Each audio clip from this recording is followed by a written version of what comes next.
talk a little bit about the different business model types and how it relates to your particular projects that you're working on. And then we'll talk about go-to-market strategy, whatever that means. Are you with me? Are you excited? How excited are you? Level 1 to 10. All right, so let's start with talking about the business model types. And what we're gonna talk about here, we're gonna talk about B2B. We're gonna talk about B2C. We're gonna talk about C2D and C2C. Actually, there's a type here.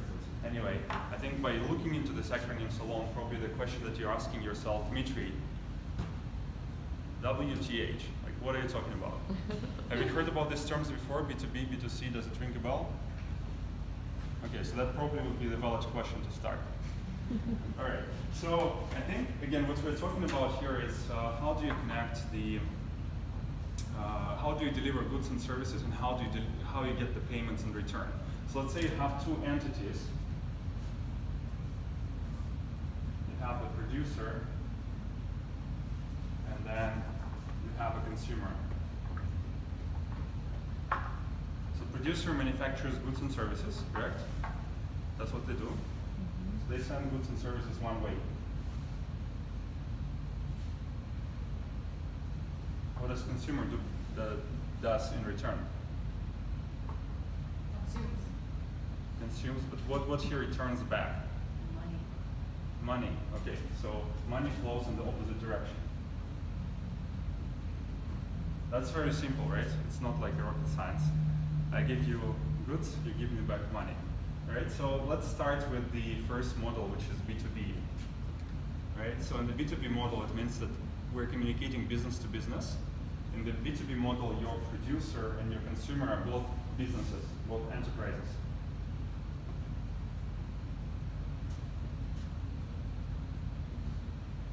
Are you with me? Quite logical, quite easy thus far. Make sense? With the B2C model, your producer is business, the first letter B.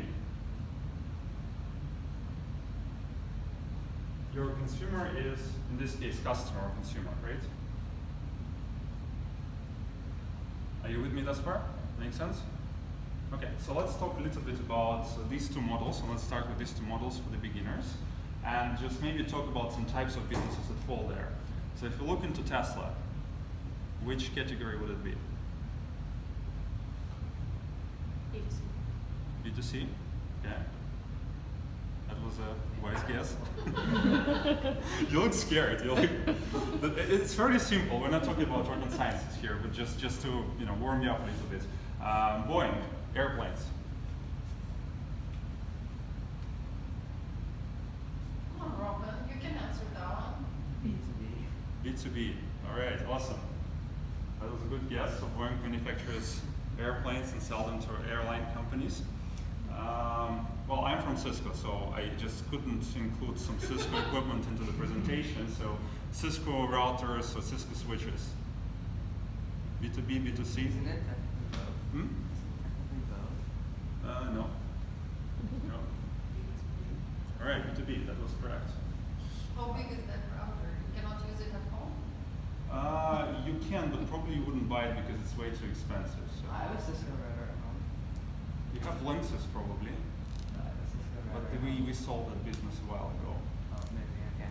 So we try to go and that's actually quite interesting that you're bringing this up, because lots of the times you have to think about it, who is your target customer, and which business model are you following, B2B or B2C, because Cisco tried to get into B2C business, they were not successful and they decided to pull out. So, I mean, it comes back to the strategy that we'll talk a little bit about later.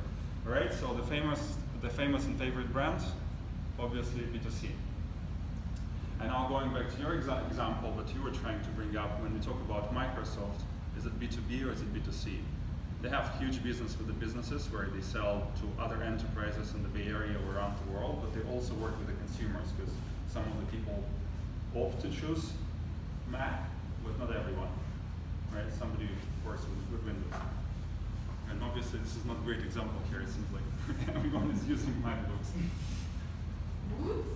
Yeah, so it's kind of split, it falls within two models. All right, so let's talk a little bit about the differences between B2B and B2C and what does it mean. So when we talk about the customer relationship, how do you think the two models are different? Keep on talking. It's just three of you. I mean, I'll be looking ultimately at one of you, everything that comes to your mind. So what's the question? what's, in terms of the customer relationship, like close versus distance/impersonal, which category falls where? So how close do you need to work with your customers in the B2B model? The B2B probably closer, because B2C it's like the mass advertising to reach. Yeah. B2B So it's more probably like go to the business. yeah.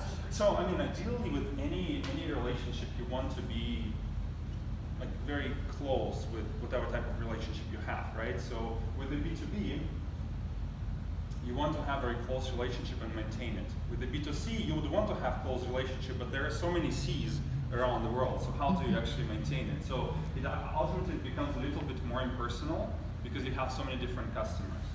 And actually, that kind of, we probably should have started with the number of customers first, because with B2B you have relatively few number of customers. With the B2C you have many, and that's ultimately drives how you interact with them. So, do you know the concept of price sensitivity? Talk to me, people. Say no. Yes, no, maybe. All right, so price sensitivity means essentially how sensitive you are to the Yeah, can you variations in price. avoid for $2 million? Yeah, you're kind of going into the right direction. So price elasticity has a direct linkage to that. So ultimately, what it means is like how much money you're willing to spend in the layman terms, right? Are you willing, like, if for example you have the pen or you have the clicker, like if you are willing to spend, I don't know, $200 for it or $300 for it, and you don't really care, then you're price insensitive. If you're, for example, willing to buy the clicker for $200 but not willing to buy it for $201, then you're price insensitive. So you basically, do you care about the price or you don't care about the price, right? So with the businesses, usually the price sensitivity is lower. With the consumer, the price sensitivity is higher. So for consumers, the price is way more important because we all have jobs and we don't always have enough money. With the businesses, it's slightly different. They're also price sensitive, but to the lower extent. Okay, and then finally, when it comes to sales approach or sales strategy, the reason why we're talking about it in the first place is when it comes to business, you would probably want to follow a more consolidative approach, a very close relationship. While when you're talking about B2C, you don't have the ability to own this relationship, but you're leveraging marketing programs to flow in the mass communications to your consumers and hopefully try to change their perspective of things through convincing the consumer through marketing and advertisement campaigns and things of that nature. Are you with me thus far? Does it make sense? All right. So, what happened afterwards? So these two models, they're kind of the two basic models that have been out there for quite some time. Then came 1989. Which year you were born at? Okay, so what happened in 1989 that was slightly before your time? Only 15 years. Guesses? Technology, keep on going. Recession, maybe, not really, but keep on going. Technology, keep evolving in thought. What kind of technology? All right, so what happened in 1989, essentially there was the mass proliferation of internet, if you wish. It was invented a little bit earlier than that, but that's when people started using it. And it's kind of funny pictures that 30 years ago, everyone was so excited to receive an email in their computer, but right now it's actually the other way around. Like when you get the postcards at Christmas, you're like, yeah, that's super cool. Never seen that before. So with the advent of the internet and proliferation of the internet, a new business model evolved, or at least became more popular. And one of these business models is consumer to consumer, right? So going back to this graph here, so before we had, let's say, with the business to business model, you had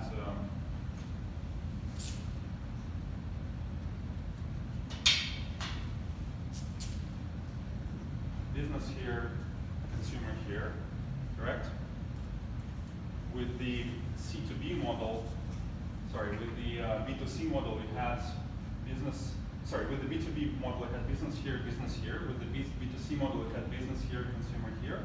Now you're talking consumer to consumer. So you have consumer on the left-hand side and consumer on the right-hand side. So consumers are selling to consumers, right? Who's making money? Consumers. The platform. You guys look scared Banks. right now. Banks. Confused. Right? Government. Government. Taxes. It was Benjamin Franklin who said that there are only two things that are certain in this life: death and taxes. Yeah. So, but anyway, here you're right. Ultimately, following this model, when consumer is selling goods and services to consumers, first of all, when consumers pay back here, money flow is going into this direction. But because we're talking about the internet now, we can leverage internet to facilitate this communication.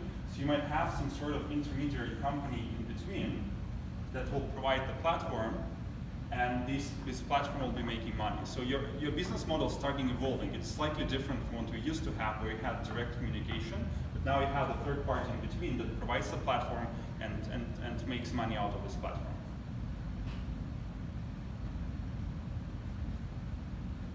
Make sense? Have a question there?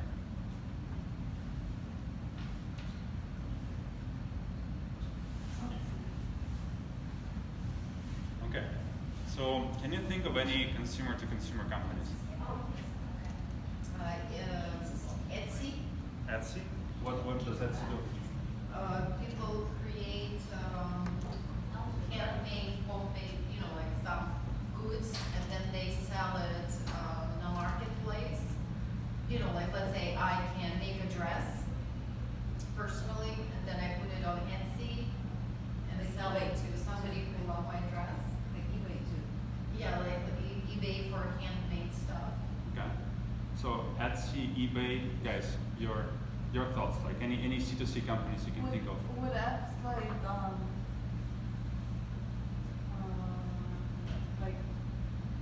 what is it, like Let Go, where they connect like someone who's selling something theirs to someone else? I don't know. Yeah, Like like Nextdoor. Facebook Marketplace. Someone like that, yeah. Nextdoor, Yeah. what does Nextdoor do? Is like connects neighbors to neighbors, or? It connects people like in your community that like Yeah. are selling stuff, That and gives then you service. can buy it. Okay. Any other examples? YouTube. YouTube? Like- We'll talk about YouTube, but there's not like- really. YouTube is an interesting one, but yeah. How about Uber? Maybe Yeah. I can drive a car, I mean, that's my car, but if I say I sell my ride, yeah. Yeah, so again, No, with the evolution of this business model, we're starting seeing quite interesting thing. Suddenly you have the largest company in the world that manages the inventory of goods, but does not have its own inventory, which is eBay. You have the largest taxi company in the world, Uber, that has no cars. You have Airbnb, the largest kind of hospitality company that has no hotels. And that goes back to this fact that they're actually just staying in between and providing the platform for the consumers to interact with each other. All right? So we asked about this, and essentially with the advent of the internet, you're seeing more and more of models like that. But the reality is that this model existed for quite some time in the past as well. And I don't know if you've ever been to this location. Farmer's market. Farmers market, that would be, or flea market, that would be another example where essentially consumers are connected to consumers and interact directly and making money out of it. So in this case, the intermediary is The organizers of the market. the organizers of the market. Yeah, the sense? Yeah. All right. So then we also have the model that goes the other way around, consumer to business. Now on the left-hand side we have consumer. On the right-hand side we have business. Any ideas of or any examples of the companies like that, where consumers are selling their goods to the large enterprises and getting money in return? But then can like surveys, Yes, like Monkey Survey is one of the examples that follows that model. You brought up another example, which is YouTube, or in this case, it's actually AdSense to a certain degree, because with the AdSense, consumers can essentially provide the linkages to the YouTube videos to the websites, and whenever somebody clicks on that, they get paid from YouTube or Google, and Google would later on resell it. It's slightly different, it's slightly more complicated model, but for the basics, it's essentially the consumer's business, right? The On Connect is another one where you can sell energy back to the grid, or actually being paid for the fact that you're using energy less in your homes. And then SurveyMonkey is another example of the company there where the consumers are making money. There's also like Folio, when you can sell photos to the enterprises online. So there's a whole set of the companies that are out there. Which one was the last one? Folio, I think it's like Photofolio or something like that. Which one is Facebook? Is it the consumer to business? So, that's what you should ask me. Like, wait, Dmitry, what about these companies? And we'll answer this question. That's exactly. We'll answer this question, but I think it's a good timing just to get some pizza before it gets Yes. cold. yeah. All right? It's like it's getting so because users are posting pictures, and that makes more users join the site. So there is kind of a loop here between these two guys. But then also Facebook is or Instagram are communicating with the businesses, posting ads online and getting back the money in return. All right, so it's kind of an example where the beneficiary of your goods and services is different from the person who pays for it. And what do businesses get in return? So they're paying for their ads, but what do they get in return? Hmm? Like exposure. Exposure, keep on going. What does it mean for the Probably business? more sales. Yeah, ultimately they're using it for marketing in order to get more sales. Okay. Slightly similar model with Google. We talked a little bit about the AdSense. We kind of started focusing here on this side of the equation, saying that it is B2C, but the model itself is a little bit more complex. Because similarly to Facebook, when you go to Google, do you pay something for the fact that you're doing the searches on Google? No, it's free for you. So you're going and you're leveraging services like Gmail, Google Maps, Google Docs, you name it. You get those things for free. And then similarly to Facebook, they will be working with the businesses to place their advertisement and get the money out of it. So that's kind of one aspect of things, but then they also have the second arm, which is more C2B, where consumers who have high exposure, high number of subscribers can place advertisement to place the content or links back to the websites and getting money out of it from Google for the fact that people will be going through their websites and seeing the advertisements. Okay, make sense? Are you with me? Mm-hmm. All right, so that was kind of the quick introduction to the business models, and then as we were going through this and as you're working on your ideas, where do your ideas fall? Maybe you can start with you, Rohan, because you were just presenting it last week. How would you define it? Is it B2B, is it B2C, is it C2B, is it mixed? I mean, what does school consider? Consumer or business? You tell me. What do you think? Is it a business or is it consumer? A B2B or B2C, I don't know. So the school, I would say it's a business. So it's B2B. So so you're the business, you're interacting with the school, which is also the business, is it B2B? Okay. But who is the beneficiary of your product? Well, the students, but they're actually not paying for it. So it's kind of like a little bit hybrid model, right, for you right now, because your beneficiary is not necessarily your consumer, but I mean, you're right, ultimately you're dealing with the businesses, and what does it mean for you? Why it is important for you to understand? What type of model is that? Isn't it B2B to C? Well, I mean, we can, for the simplistic terms, we can say it is B2B, right? You're interacting with schools. You just need to understand that your beneficiary is slightly different, but ultimately it's your business to the schools. That's at least how your plan will be planning to make your money, right?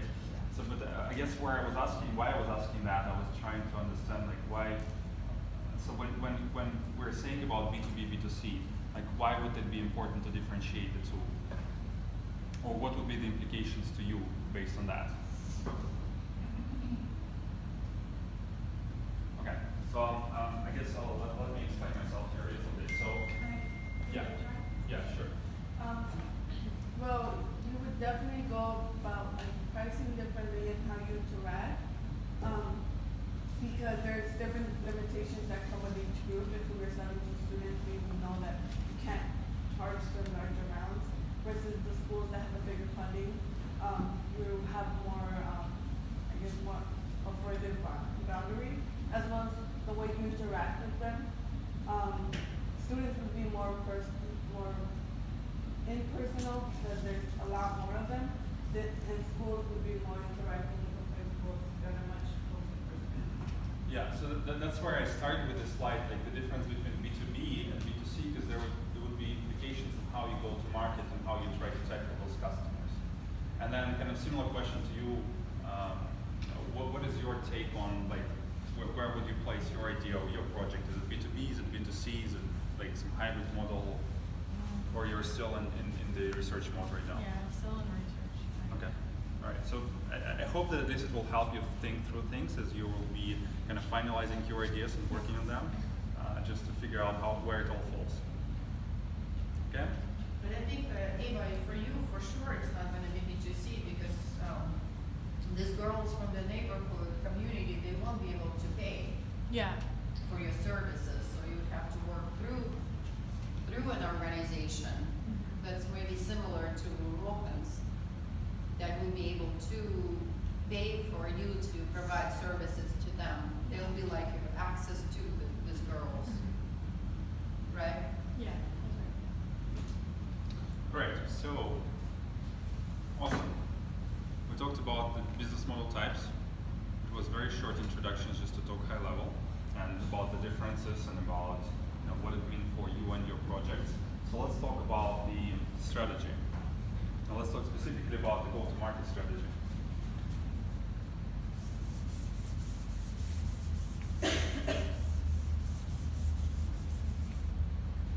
Everyone likes working on the strategic questions. Do you guys like strategy? Like, maybe. So, the first question to ask is really, what are we dealing with? Because depending on whether you're going B2B or you're not going B2B or going B2C, your strategy would be different, right? So for your B2C, probably you would want to focus more on marketing and getting access to your users through the marketing. And I think we'll have the presentation specifically focused on marketing tomorrow. Is that correct? Okay, awesome. So for the rest of this discussion then, we'll focus more on the B2B and how you build your strategy in the B2B space. And probably it's actually a very good fit because your guys are working the B2B strategy, so lots of the things that we'll be discussing will be relevant, and maybe also to Eva that would be relevant as well, just based on the initial discussions that we had. Right, so basically for this, what I guess I wanted to stress on is that the subsequent discussion that will take place would be to the larger degree applicable to the B2B. Right? Okay. Awesome. So, whenever you build this strategy of the sales model or the sales strategy for the B2B in the B2B space, ultimately you want to focus on several things. So, the first one is, or like let's turn it around. So right now you have your projects that you're working on, and you need to build the go-to-market strategy. What are important things that you think would be part of this go-to-market strategy?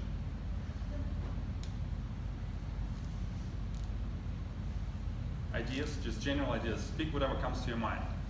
Like I throw you the word go-to-market strategy, you can say like no ideas, or like I can think about this, I can think about that. The price. The price, okay. What else? And like, how to first like first of all, product. That's good, so I'll put it here. And actually price rolls up to the product as well. Okay, what else? How to introduce the product. So you need to have some sort of channel.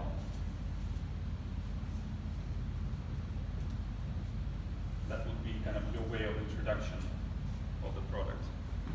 What is missing in this picture? Consumer.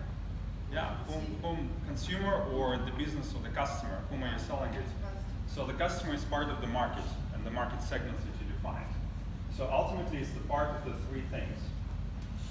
Yeah, go to market.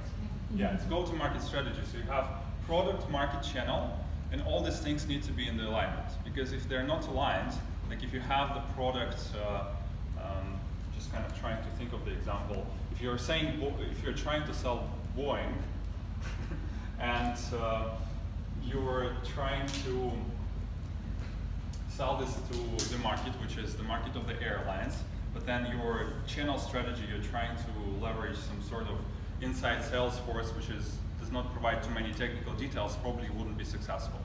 So basically, depending on your product and depending on your market, you would want to design the channel accordingly, and that's why we're talking about go-to-market strategy.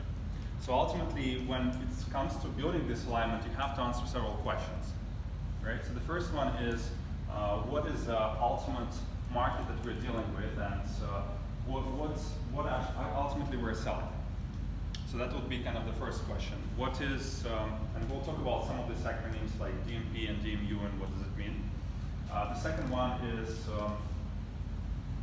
what we are actually selling. What is our product, what is our value proposition, and that ultimately will translate into things like price and what type of price we can potentially charge our lovely customers.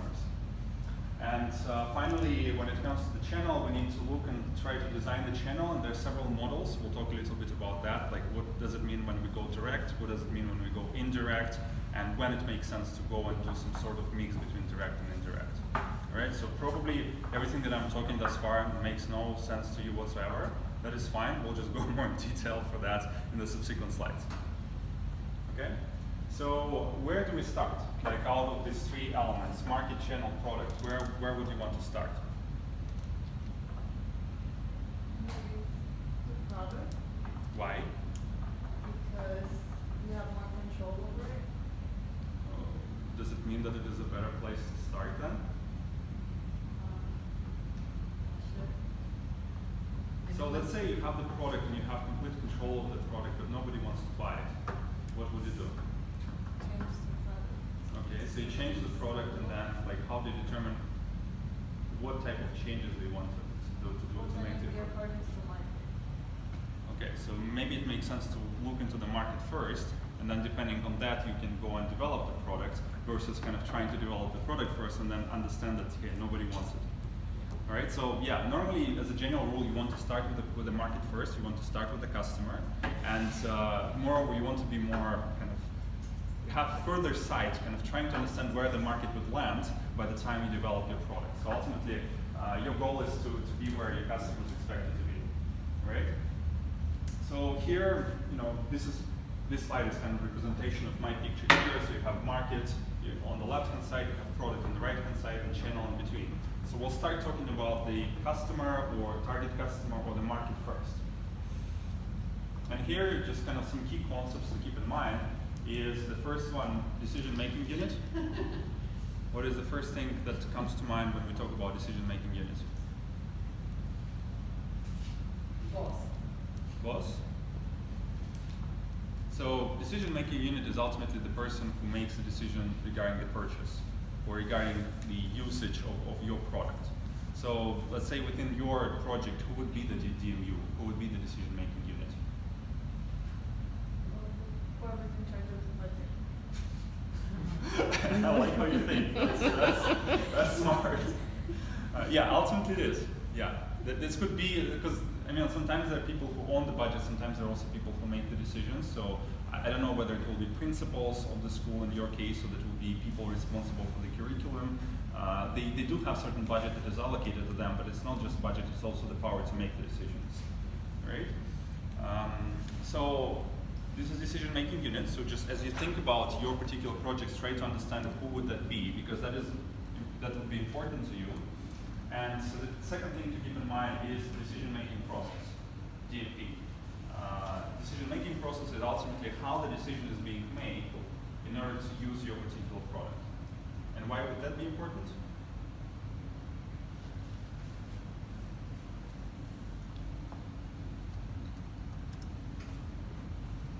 All right, I'll just let you think about it while we continue talking. So what are the various things that we need to know about decision-making units? So ultimately, we need to understand what type of power do they have within the organization. Right? Because if you're trying to sell your product, let's say to schools, and you're talking to the janitors, probably you won't be successful with selling it, right? If you're talking to the teachers, would you be successful or not? Maybe. I mean, teachers would probably be an influencers, but who is the ultimate decision makers? Is it the principal or is it somebody else? Similarly to your project, like when it would come to making the decisions like that we would implement this idea, who would be the ultimate person who makes a decision? How much power does he have? Because we worked on the stakeholders map today, and there are many stakeholders, but who actually has the power to make the decisions? That's something that you have to constantly think about in order to be successful, right? So the other things is what type of perception does this person have that is making the decisions? What type of perception he has about your products? What type of perception he has about the alternative products? Because if he has wrong perceptions, then you need to understand what type of messaging we need to send him in order to change his perception and maximize your chances of success. Okay? And finally, what are his priorities? Like, what are where does he spend his time? What are the jobs that he's working on? What is his pains and gains? And again, why is this important? It is important because it helps you to identify your value prop and what your project or idea brings to him. And that's ultimately what convinces people to sell, because everyone is moving. In order to conduct the sale, you have to offer something to people that would make sense for them. Right? So ultimately, we talked about the decision-making unit and what do we need to know about them. Decision-making process. That could be drastically different depending on what type of customer you are dealing with, right? If it is a small mom-and-pop shop, probably the decision will be like this, right? So if it makes sense, yes, we buy it. If it doesn't make sense, we do not buy it. If it is a large enterprise, probably the decision-making process will be a little bit longer. So you'll have to identify several stakeholders, coordinate how they talk to each other, and convince them one by one so that your sale takes place. If it is a government, then it may be a completely different beast how their decision-making process is being built. And now I want to go back to the questions I asked earlier, why it is important for you to understand how the decision is being made. So do you know, guys, how the decisions is being made at school? Like the process for making the decision, like on what type of software they acquire? Okay, so that's a good thing. That goes back to the customer. So depending on the customer, decision-making process may be different. Okay, keep on going. Depends on the school. I would think the time, like if there's like forms and papers that have to pass first to the district before it gets approved for that school. Okay, so there's a district involved, so you have to deal with the district. That's another thing in mind. Okay, within the school itself, like, is it just a single person who's responsible for that? Is it multiple people who are responsible for that? Isn't it the superintendent who's on the district level who's responsible for software? Not like separate school? Well, I don't know the answer Yeah, to that. That's that why was- I'm asking. That's why again, this is just for you to think through. And again, the reason why it is important is our life is limited in time, right? So we want to be very efficient with what we're doing. If you're working the idea, you want to move faster. And as you start thinking through these things, if you don't understand the process, probably it will take lots of time to get there. If you understand the process, that will make you more efficient and get you to the results much faster, get you to the outcomes much faster. I Right? can tell you that much, that private schools have a faster turnaround. They're much easier to deal with. They can tell you right away, but they also need to consult the board to see if that's in line. For public schools, the process is much slower. They cannot just change, especially if it's something that has to do with curriculum or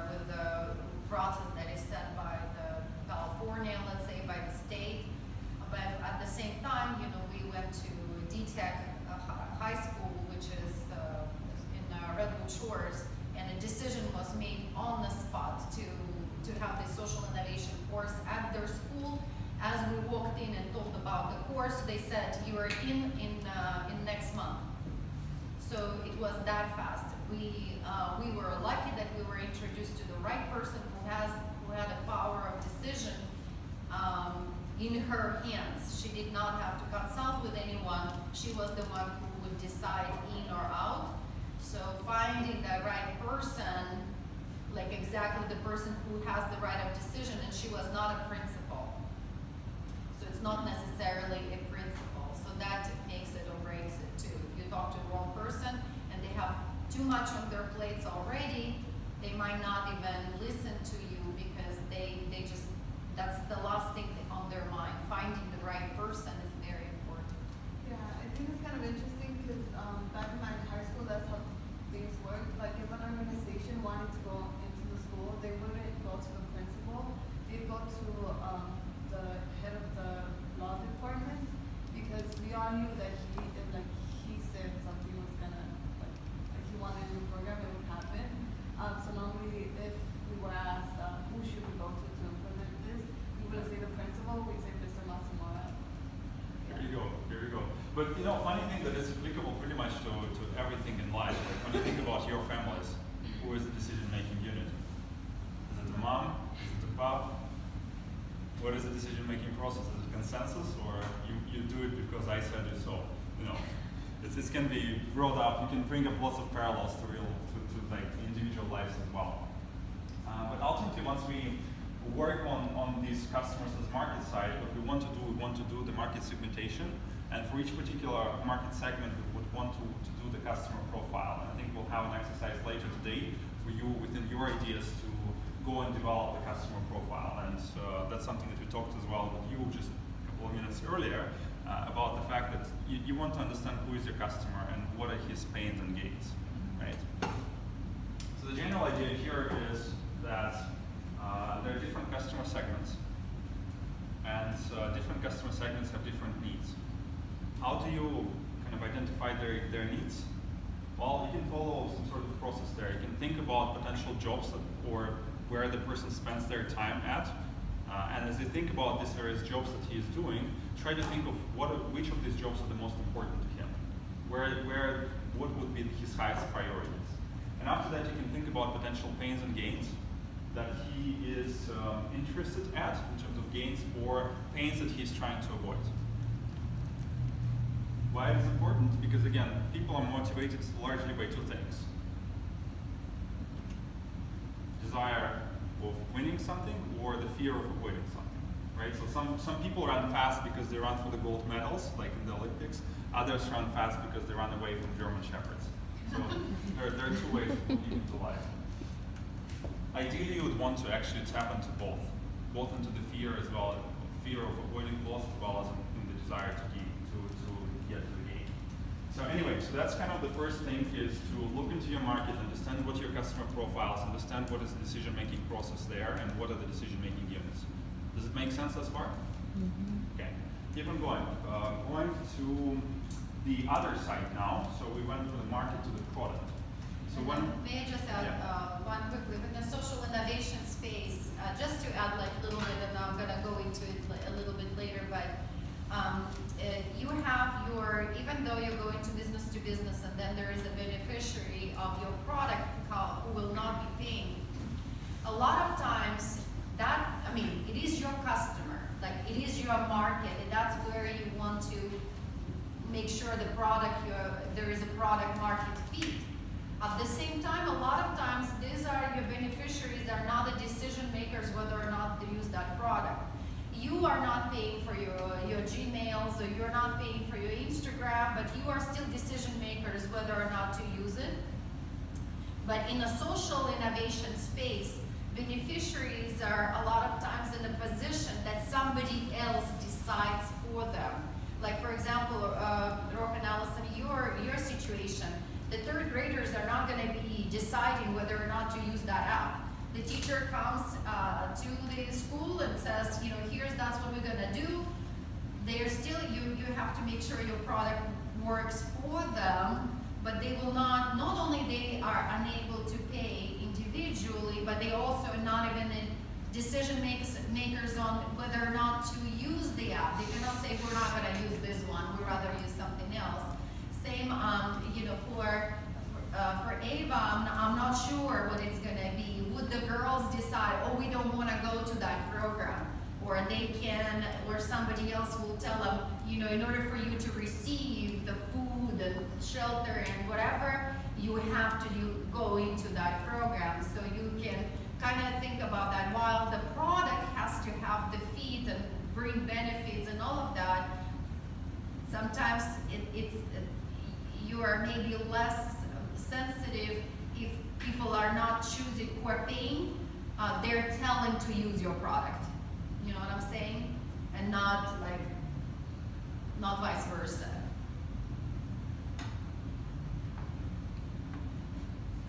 Okay, keep on going. So when it comes to the product value proposition and building the product value prop, if you did a good job on identifying what your customer pains and gains are, working your product will be much, much simpler. And it goes back to your point when you said, hey, I can control my product, I can do whatever it is, but then unless you understand the customer, you cannot really tweak the features of the product to address the appropriate pains and gains. So once you have identified the target customer segment, then you kind of look into it from the other side, from the side of your product, and you look into what type of pains or gains does this product address. And when you know these gains, when you list them out, when you prioritize these pains and gains, that's when you can put it all together in some sort of marketing message towards your customer and say, okay, this is my value proposition to you. This is type of value that I bring to the table with my product or service. Okay? So again, understanding the product value prop, understanding what type of product you have, whether it's a complex product, whether it's a simple product, whether it's the service, is important because that will ultimately allow you to determine how they connect the market and the product together. Okay, and here's where we are kind of moving towards the middle piece of it, is how do we link the two? And that would be your channel. Okay, so with the channel, you have several options how you can build it. You have, again, in the three-sided model, you have producer, you have customer, you have the business, you have the customer, and you essentially need to go from the producer to the customer. You can go direct, right? So in your guys' case, the easiest way, like both of you would just stand up and go to the school and start talking to the directors, right? So that's kind of direct interaction model where there is no one between you, right? And as you think about scaling your business, probably in order to build this direct channel, you would need to hire special people called Salesforce who would go and do this work for you. Right? What would be an alternative? An alternative, again, you have producer, you have customer, and you have some sort of intermediary that helps you in between. And that would be called an indirect channel. Because you're not interacting directly with your customers, but you're leveraging some partners. And maybe we should kind of talk a little bit about partners first. So why would you decide to partner with someone on your business? Because they have access to your customers. Let's say you're working through an organization that offers similar product that is complementary to yours, but they already done that initial work, and then now they have millions of customers, and so you would want to work with them and offer your product as a supplement, right? Yeah, that would be kind of one of the examples. Why else? Like why would, again, you would go and try to engage someone, or what are the particular reasons behind that? If you don't have enough skills in developing a product or delivering a special way, you're looking for somebody who has way better skills. Yeah, exactly. And I think those are kind of two main reasons, right? The first one is the skills or capability, if you wish. Like if I cannot do something, I can partner with someone who can help me out. And the second main reason is the capacity. Is, let's say, I want to scale, but I don't have enough resources, and somebody already has all these customers. Maybe I can go and leverage him for that. So, what are the trade-offs? If if you're leveraging partners, I mean, this looks great. Like, hey, I have the business, I have, you have a bunch of customers, I want to partner with you, that's awesome, I like it. And by the way, I don't know what I'm doing, so I'll partner with her because she has skills. What are the trade-offs for me? Like, Profit sharing. right, I have to give away something. So, you know, partners, it's great, but then with any partnerships, you have to share, and you have to keep that in mind, and you have to make these decisions whether, you know, it makes sense or not. Right? So, any questions on this as far? Yeah, I think that's the similar that we were talking about synergy analysis, especially if you're in a space to eliminate, let's say, poverty in a certain area. You better work in partnership with people who are trying to do the same somehow, some way, because the goal is a social cause. It's not just to making profit, but also for you to achieve the success in your social mission. So that's why, you know, you don't really work in silo. You would want to do a very due diligence on your synergy analysis and see who does what and how you can tap into that.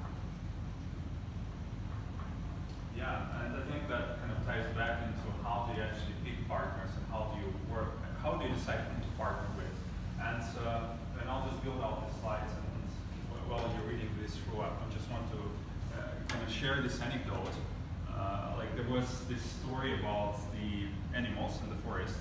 So basically the pack of wolves, they caught a rabbit. And it was like in winter, so the wolves were quite hungry. And they decided to eat the rabbit.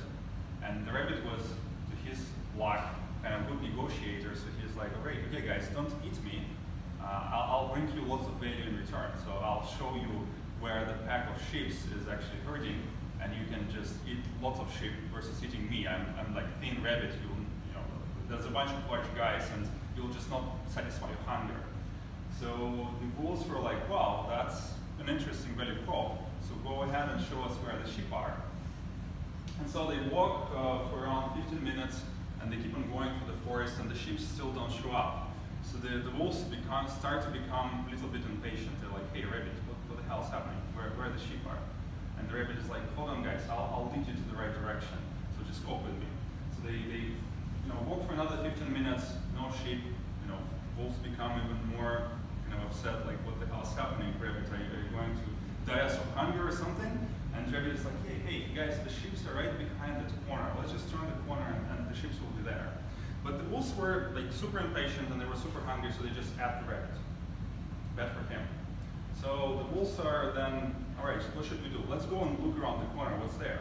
So they walk, they cross the corner, and they see the pack of sheep. And they're like, whoa, that's awesome, now we can have dinner. So they ate the sheep, they satisfied their hunger. Now they're sitting and they're just talking to themselves. They're like, hey, yeah, we didn't really do a very good thing to that rabbit. He kind of get us to the sheep, he get us lots of value, and we just ask him, that's kind of not fair. Let's do something good for him. Let's put him a monument here in the forest that, you know, history would remember him. They're like, oh yeah, awesome, let's put the monument, but what should we write on the monument? And then they start to throw out the idea, and they just, you know, the first idea was, let's throw the monument to rabbit, our food, our favorite food, rabbit. No, that's not like really good. Why should we call rabbit food? Because he ultimately wanted to help us and we ate him. It doesn't really make any sense. Well, let's maybe write the title to our friend rabbit. But then, yeah, it also doesn't work really well because, you know, he isn't really our friend and then we ate him at the end of the day, so it doesn't really good. So ultimately they come up with this signature on the monument, which was to our partner, rabbit. That goes back to the point that you should choose your partners wisely. I don't understand what you're talking about.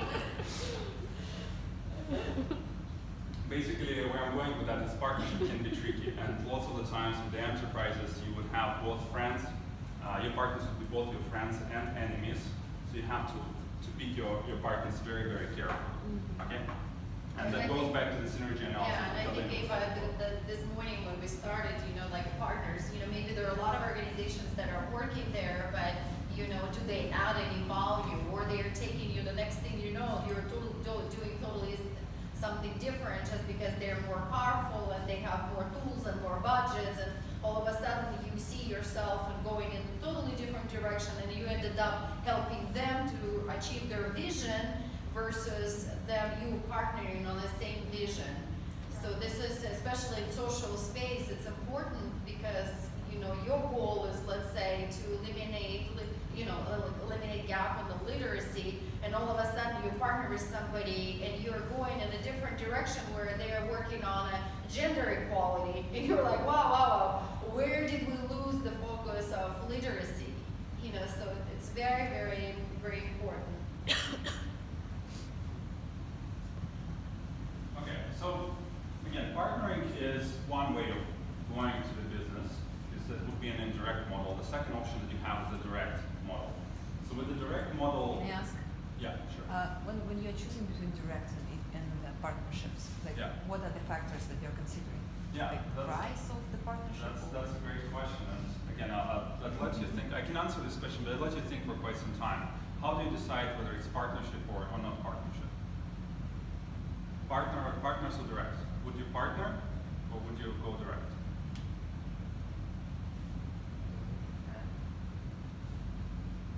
But I think we've gone direct. For us personally, well, I mean, globally, partner, but then locally, I think direct. Yeah.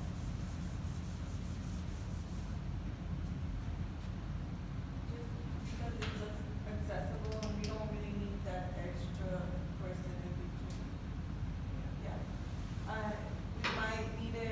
We might need partners in terms of, if we need more funding, right, they could help us and we could, maybe sort of introduce their programs in the schools that we're at. But working with our product would be direct because we have access to the schools, ourselves, and just adding one more person might complicate things. Yeah, so I think in general, to answer the question is you're right. It comes back to the things that we discussed versus the discussion regarding capabilities versus skills. So that's one way how we can look at it. The second way how we can look at it would be more from the economics prism, right? Because with the partners, obviously you have to share your wallet or you share your revenues, what type of gains that you achieve. But then there is always the point where it makes more sense to go direct versus partnership. So usually when you start small, when you scale small, it makes sense to go indirect and leverage partners. Yes, you're giving away the largest share of your wallet, but then at the same time, at least you don't have the fixed costs associated with hiring your own sales force. As you reach a certain point in scale, that's maybe when it makes sense to go direct, because you will be probably, in the initial stage, setting up your sales force will imply certain fixed costs that you will need to get to in order to get started. But then, as you start growing, direct sales force is more cost efficient. Mm-hmm. Did it answer the question? Yeah. Okay. Did I throw in just a bunch of random words at you guys? Does it make sense? Yeah. So basically, again, the whole idea is that whenever you start small, hiring the sales force would be expensive, while partnering would be relatively inexpensive. But then at a certain point of time, you'll reach the point where actually hiring your sales force would make more sense from an economic standpoint, because otherwise you'll give away the larger portion of your revenues to your partner. Cool. So when it comes to building the direct sales force here, you actually have a few options that are available. You can follow kind of the self-service model, kind of create the website or something like that and let everyone deal with this website. That would be option number one. We're not necessarily talking about it right now, but the real option when it comes to hiring people, you can follow two paths. The first one is field sales. The second option is inside sales. We're almost there. Just go with me for 2 minutes. I'm sorry. No worries. Yeah. Have you ever heard these terms before? Inside sales, field sales, inside-outside sales. So the terms are quite simple as you think about it. The inside sales is the salesperson that sits in the office and just calls the customers. Have you, heard any customers calling you trying you to sell Sirius radio or something like that? Not yet? Well, you'll get there. You get a whole bunch of random calls.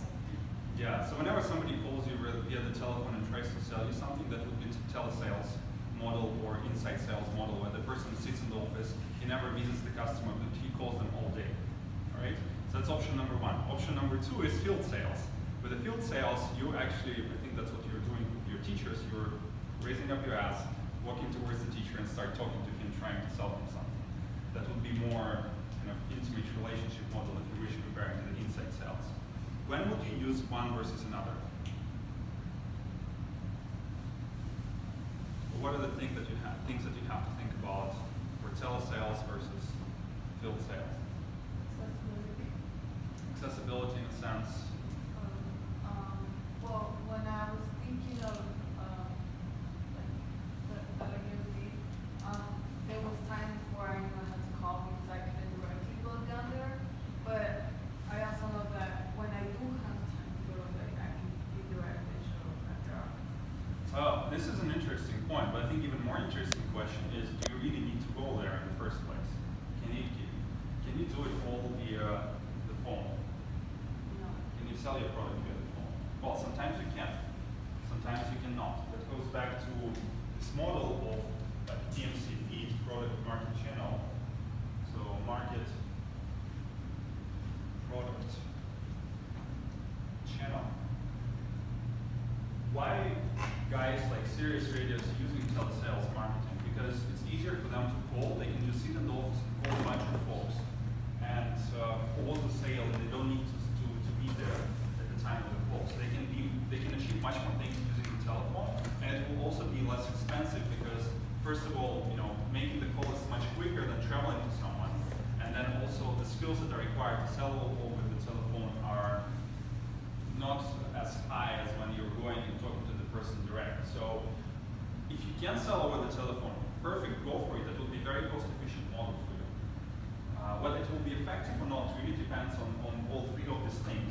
Because if your product is complex, it is the software that requires integration of the software that requires the explanation of your value prop. Probably you would want to go and be there in person. So again, it's kind of the trade-offs between how complex is your product, how much does it cost, can you afford to hire the field sales, how cost efficient you want to be with this approach. Okay? Right, so we talked a little bit about this, and then I think in terms of relationship, there are also different mindsets for the salespeople that you can think of, and the differentiation is farmers versus hunters. So farmers, they would be very good with building long-term relationship, kind of sitting there with your customer and expanding the business in the long term. While hunters, they would be more transactional. They try to find as many deals as quick as possible, but then you close the deal and you forget about the customer, you don't interact with them anymore. Okay, so that's another thing to keep in mind as you develop your go-to-market strategy. What type of sales force do you need to hire, whether it's field sales or inside sales, kind of outside sales or inside sales, as well as what type of skill sets these sales force need to have, hunters versus farmers. Okay, and I think that's pretty much it. So I think that if you remember the the business model canvas that we talked about last week, there were lots of pieces related to the go-to-market strategy that were hid or built into the canvas in the first place. Like, what is your customer? What is your target customer segment? What is your product value proposition? What is your channel and what type of partnership you're getting involved? So hopefully this discussion make a little bit more sense why we're looking into these things, because ultimately that's what will allow you to be successful with your ideas as you go to the market. Questions? Comments? Which partners are really very good, aligned with you in terms of the segments, in terms of the strategy, in terms of the vision? So if you really have the conflict in the very first place, maybe you should be partnering with them to begin with. Kind of going back to this wolf-rabbit story, right? Not the right partners to pick. So sometimes you don't have choice. Sometimes you need to start partnering with someone just to get started. But you have to always keep in mind this question on how the balance is being distributed and how can you build more power in this relationship so that you have the ability to influence, not the other party.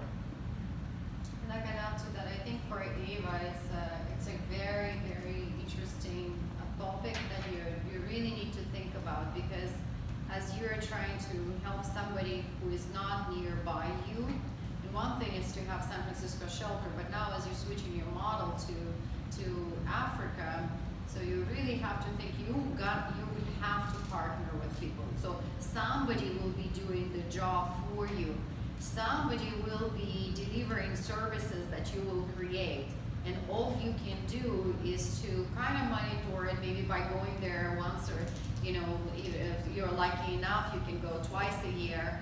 But you would have to have somebody that you trust, that has the same vision like you, understands what you're trying to do, the same as you, and that would be extremely important, that there is the power dynamic that somebody's like taking it away from you and starting there's something new and pushing you out.